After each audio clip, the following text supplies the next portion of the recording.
नमस्कार मित्रों, आप कैसे हो? अच्छे होंगे। आपने मेरे चैनल को सब्सक्राइब नहीं किया है तो सब्सक्राइब करें। आज का विषय कुछ खास होने वाला है। आप जो है मेरे चैनल को सब्सक्राइब और शेयर जरूर करें और वीडियो के अंत में कमेंट जरूर करें, जिससे मैं आपके लिए नई नई वीडियो लेकर आऊँगा। और बेल आइकन दबाएं। बहुत बहुत धन्यवाद। शुरू करते हैं। आज का विषय है गरुड़ पुराण। यमराज की नगरी में बहते हैं खून मवाद वाली भयानक नदी। दृश्य इतना भयानक कि सुनकर आपकी रूह कांप जाएगी और आप कांपने लग जाएंगे। शुरू करते हैं। क्या है सत्य? मृत्यु के बाद आत्मा को यमलोक पहुंचने के लिए कठिन यात्रा तय करनी पड़ती है। गरुड़ पुराण में यमलोक में पड़ने वाली भयानक वैतरणी नदी के बारे में बताया गया है, जो खून और मवाद से भरी होती है। प्रश्न श्री हरि के उत्तर। इसी श्रृंखला में गरुड़ पुराण में कहा गया है कि जो हिंदू धर्म के 18 महापुराणों में से एक है। इसलिए घर पर जब किसी परिजन की मृत्यु होती है तो घर पर पूरे 13 दिनों के लिए गरुड़ पुराण का पाठ किया जाता है। मान्यता है कि इससे आत्मा को सद्गति मिलती है और शुद्धि मिलती है। गरुड़ पुराण में भगवान विष्णु द्वारा भयानक वैतरणी नदी के दृश्य का चित्रण मिलता है। यह नदी धरती लोक पर नहीं बल्कि यमलोक में है, जिसे मृत्यु के बाद पापी आत्माओं को पार करना पड़ता है। वह पापी आत्माएं जिनने गलत कार्य कर रखे होते हैं। यह नदी इतनी भयानक होती कि है, इसके बारे में जानकर आपकी रूह कांप जाएगी। आप थर्रा कर कांपने लगेंगे। गरुड़ पुराण के अनुसार वैतरणी नदी में 1 लाख योजन क्षेत्र में फैली हुई है और इसके 4 द्वार हैं। इस नदी को पार करना बहुत कष्टकारी होता है। धरती पर तो नदियों में स्वच्छ और निर्मल जल बहता है, लेकिन इस नदी में खून मवाद बहते हैं। इतना ही नहीं, वैतरणी नदी में हड्डियों के ढेर भी होते हैं। जो लोग अपने जीवन में बुरे कर्म करते हैं उन्हें यह नदी पार करनी पड़ती है, लेकिन जो अच्छे कर्म करते हैं, जीवन में गाय को दान करते हैं, ऐसी आत्माएं इस नदी को आसानी से पार कर लेती हैं।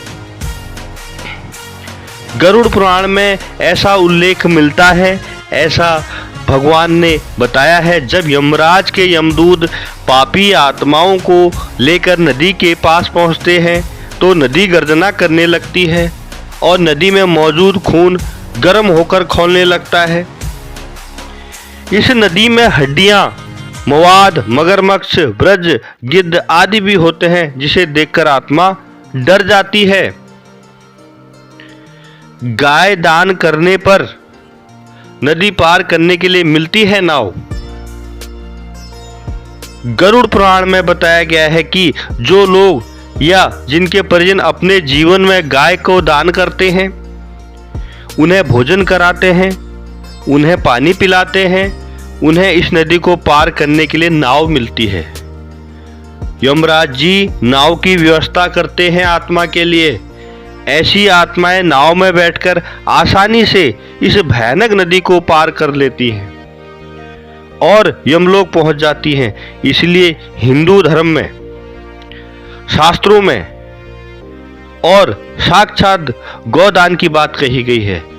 जब आदमी को मरण होता है, मृत्यु होती है, तो गौदान किया जाता है। काफ़ी लोग समझ रहे होंगे कि गौदान क्यों किया जाता है।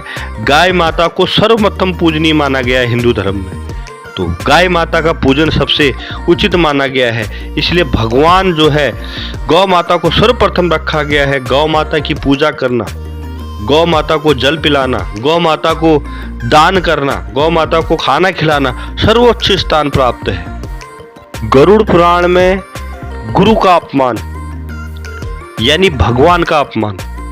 आप कभी भी गुरु का अपना अपमान मत करें। आपकी जो मुंह है, जो आपका जबड़ा है, वहाँ छिल दिया जाएगा और यमदूत जो आपके जबड़े में छेद करके आपको वैतरणी नदी में डाल देंगे। इसे सबसे बड़ा पाप माना गया है और यह सबसे बड़ा गलत कार्य माना गया है। यदि कोई पुरुष महिलाओं वाला आचरण करता है, स्वभाव में महिलाओं वाली आदतें ले आता है, तो उसे पुरुषों को अगले जन्म में स्त्री का रूप मिलता है। इस तरह के भी कार्य नहीं करने चाहिए। गरुड़ पुराण में जो मनुष्य छल कपट धोखा देते हैं वो अगले जन्म में उल्लू बनते हैं। वही झूठी गवाही देने वाला दूसरे जन्म में अंधा पैदा होता है। कभी भी झूठी गवाही कोर्ट में जाएं, कचहरी में जाएं, झूठी गवाही बिल्कुल भी नहीं दें। आप जो है अगले जन्म में अंधा पैदा होंगे। आपको जीवन के दर्शन, संसार के दर्शन नहीं हो पाएंगे। इसलिए आप कभी भी झूठी गवाही मत दें। आप कोर्ट में जाते हैं, वकील के पास जाते हैं या पुलिस के साथ जाते हैं, तो कभी भी डरें मत। झूठी गवाही देना बिल्कुल ही गलत कार्य माना गया है और आपको वैतरणी नदी में छलांग लगानी पड़ेगी और गर्म खून में आपको नहाना पड़ेगा और आपको बहुत सारा कष्ट वहाँ पर झेलना पड़ेगा।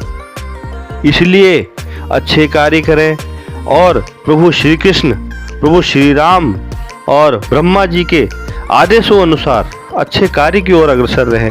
कर्म का फल अच्छा होता है। अच्छे कर्म हम करेंगे तो हमें अच्छा फल जरूर मिलेगा।